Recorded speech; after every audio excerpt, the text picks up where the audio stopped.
Building number 7 at the World Trade Center was a 47-story building with a steel frame.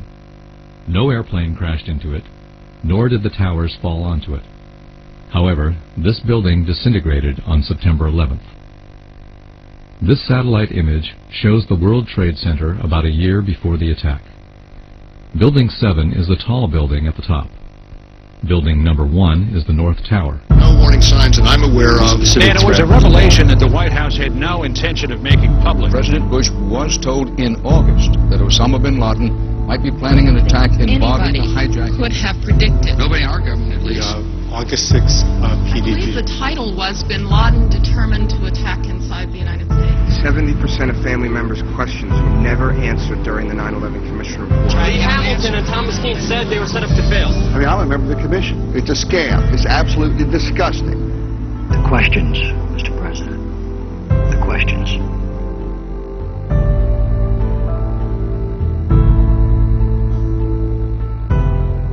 He's an architect experienced in steel structures. Now Richard Gage is touring the country with a controversial message about September 11th. Richard Gage is here to show us why he's calling for a more thorough investigation into the collapse of the World Trade Center buildings. Thank you so much for joining us. You're very welcome. It's great to be here. Well, first of all, give us a little bit more about your background. Well, I'm an architect of 20 years, a member of the American Institute of Architects, and I've been studying steel frame, fireproof buildings for about that long. We ask that for clarification because as we get into this, we want people to make sure that you're not just somebody with a wacky idea. Right. Okay, you come with some science to you. What is the official reason for the collapse of the World Trade Center towers? Well, we're told that the planes hit the buildings and there was an explosion and a fire, and about an hour and a half later, in the case of the North Tower, the buildings collapsed due to structural weakening due to the fires. The problem is that we don't have large gradual deformations associated with collapses, and fires in high-rises have never brought down a steel frame high-rise building at all, ever. And what we have, unfortunately, is the evidence in the Twin Towers and the third skyscraper to collapse that day, which most people don't know anything about it. We have the evidence of the 10 key features of controlled demolition. In the case of Building 7, it collapses straight down into its own footprint at free fall speed in the first 100 feet. It's dropping, as you can see, symmetrically, smoothly, at free fall speed in the first 100 feet, 2.5 seconds. This is uncanny. There's 40,000 tons of structural steel designed to resist this collapse. So what, a 47-story building? Yeah, this is called Building 7, right? A football field away from the Twin Towers. Okay, so what we're showing is left what happened. In fact, right is a controlled where you are using, or the people who made this happen, used demolition.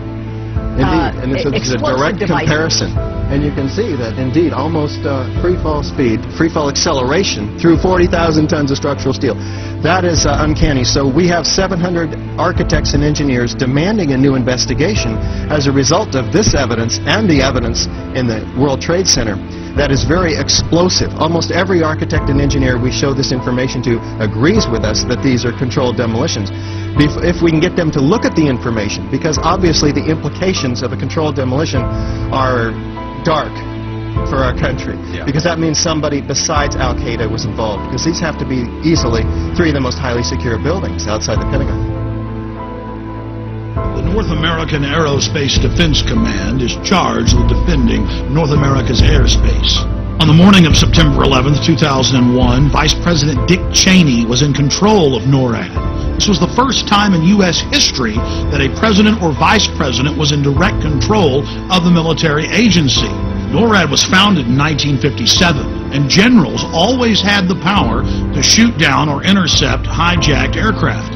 But on June 1st, 2001, just 3 months before 9/11, Dick Cheney ordered Donald Rumsfeld to allow him to take control of NORAD itself and the shoot-down procedure, and remove that power from the generals so they could do nothing. Here is a copy of the memorandum from Rumsfeld to the Joint Chiefs, telling them they no longer have any authority.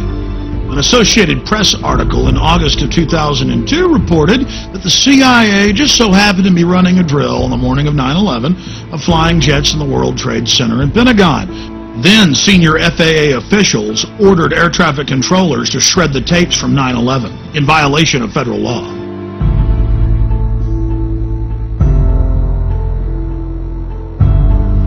First of all, you create the problem, but you get someone else to be blamed for it. Well, demolition, would there not be any evidence at the ground level of explosives within the building debris itself? That's the debris that's left? Indeed, and what we find down there is pools of molten iron. What does that mean? Several tons. Exactly. What is that doing there? The first responders see it, the structural engineers see it.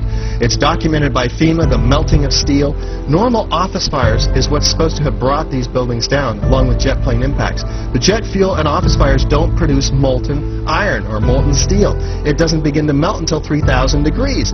But what we have is the fires only produce maybe 1,600 degrees. So what produced all that molten iron? Well, it has in it the chemical evidence of a special incendiary, which is thermite, a high-tech incendiary used to cut through steel like a hot knife through butter.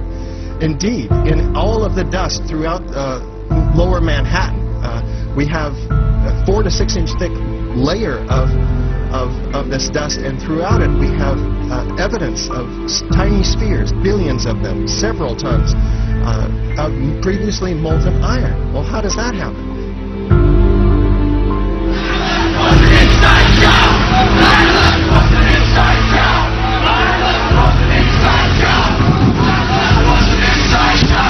And at that point, they, who have covertly created the problem and blame someone else, who glean that reaction and do something, then offer the solution to the problems they have created. Is there no way that they then could still be the enemy that placed those in the buildings first and then did the incendiary device via a plane second?